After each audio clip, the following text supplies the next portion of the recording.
ఆచండ మండలం ఆచండ గ్రామంలో వేంచేసి ఉన్న శ్రీ రామేశ్వర స్వామివారి దేవస్థానం నందు మహాశివరాత్రి ఉత్సవాలు 6/3/2024 తేదీ నుండి 10/3/2024 తేదీ వరకు అత్యంత అంగరంగ వైభవంగా జరుగుతాయి.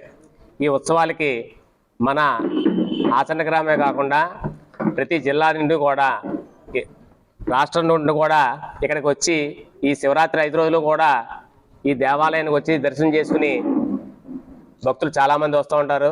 ముఖ్యంగా 30,000 నుంచి 35,000 మంది భక్తులు వస్తారని చెప్పి ఆశిస్తున్నాం. అలాగే ఇప్పటికే అన్నీ కూడా దేవాలయానికి చలువు పందిళ్ళు, విద్యుత్ దీపాలంకరణలు, అలాగే క్యూ లైన్లు అన్నీ కూడా ఏర్పాటు చేయడం జరిగింది. స్వామివారి దేవాలయం నందు 6వ తారీఖు రాత్రి స్వామివారి కళ్యాణం, తెల్లవారుజామున కళ్యాణం జరుగుతుంది. ఆ కళ్యాణం అనంతరం మళ్ళీ 8వ తారీఖు మహాశివరాత్రి రోజునే తెల్లవారుజాము నుండే స్వామివారికి అభిషేకాలు, దర్శనాలు జరుగుతూ ఉంటాయి.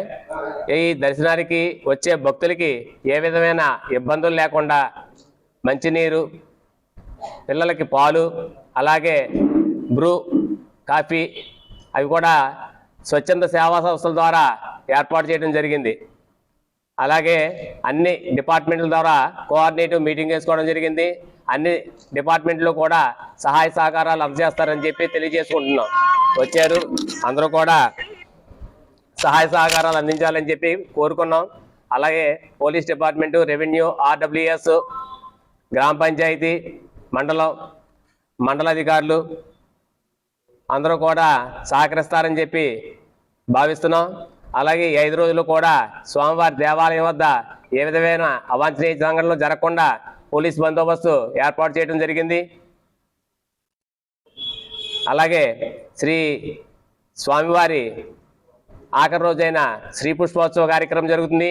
ఈ శ్రీ పుష్పోత్సవ కార్యక్రమం రోజుని ముత్తైదులందరికీ కూడా కుంకుమరిళ్ళు, అమ్మవారి ప్రసాదం పంచిపెట్టడం కూడా జరుగుతూ ఉంటుంది. మన ఆచంటలో ఉన్న రామేశ్వర స్వామి శివాలయం చాలా ప్రసిద్ధి చెందినది. ఎందుకోసం అంటే దేశంలో ఎక్కడా లేనట్టుగా స్వయంభూలింగం ఇది. ఏ శివాలయంలో కూడా ఈవెన్ మీరు చూసినట్లయితే 12 ద్వాదశ లింగాల్లో కానీ, పంచారామాల్లో కానీ ఎక్కడా కూడా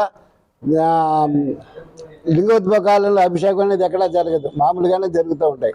కానీ ఇక్కడ మనకు లింగోద్భోగాల దగ్గర నుంచి అభిషేకాలు జరుగుతాయి. ఇది ఎంతకాలం నుంచి అనేది ఇంతవరకు ఎవరికీ తెలియదు. మీకు ఇక్కడ శాసనాలు కూడా చాలా మటుకు కనపడుతూ ఉంటాయి. లాభం చూసినట్లయితే ప్రతి సంవత్సరం ఇక్కడ చాలా రకాలుగా, ఎందుకోసం అంటే ఈ యొక్క దేవాలయానికి 120-130 ఎకరాల పైన పొలాలు ఉన్నాయి. వాటి మీద వచ్చే ఆదాయంతో, భక్తుల సహకారంతో ప్రతి సంవత్సరం చాలా చక్కగా అనేక సంవత్సరాలుగా ఈ కార్యక్రమాలు ఇక్కడ చాలా బాగా చేయడం ప్రసిద్ధి. చుట్టుపక్కల గ్రామాల నుంచి కాకుండా ఇతర రాష్ట్రాల నుంచి కూడా ఇక్కడికి వస్తూ ఉంటారు. ఇక్కడ పూర్వకాలం రవాణా సౌకర్యాలు లేనప్పుడు బళ్ళ మీద వచ్చి 5 రోజులు ఇక్కడ ఉండి, ఇక్కడ పెట్టే అన్నదాన సత్రంలో పెట్టే భోజనాలు తింటూ 5 రోజులు ఇక్కడే ఉండి స్వామివారిని సేవించుకునేవారు. దీని మీద చాలా మంచి కథ కూడా ఉంది. మీరు కనుక మా అర్చక స్వామిని అడిగినట్లయితే ఈ స్వయంభూలింగం ఎలా ఏర్పడింది, ఎప్పుడు ఏర్పడింది, దాని యొక్క కథ అనేది మా అర్చక స్వాములు అయితే చెప్తారు.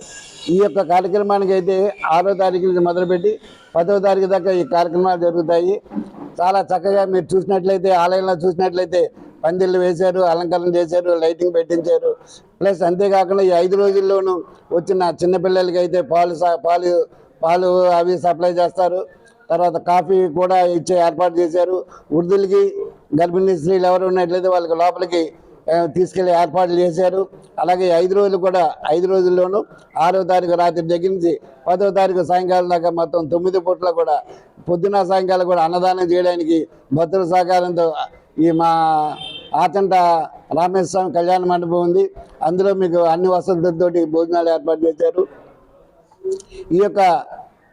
ఈ కార్యక్రమాలన్నీ సజావుగా జరపడానికి తోడ్పడుతున్నటువంటి ప్రజలందరికీ మా కమిటీ తరఫున ధన్యవాదాలు చెప్తూ, ఈ కార్యక్రమాలని చక్కగా జరగడానికి ప్రజలందరూ తోడ్పాటు పడాలని, మాకు అన్ని విధాలా సహకరించి ఈ కార్యక్రమాలన్నీ చక్కగా జరిగేటట్టుగా అందరూ పత్రికలు, ముఖ్యంగా పత్రికా విలేకరులు, పోలీసు డిపార్ట్మెంట్ వారు, అలాగే తత్మా డిపార్ట్మెంట్ అన్నీ కూడా మాకు సహకరించి ఈ కార్యక్రమాలన్నీ చక్కగా జరిగేటట్టుగా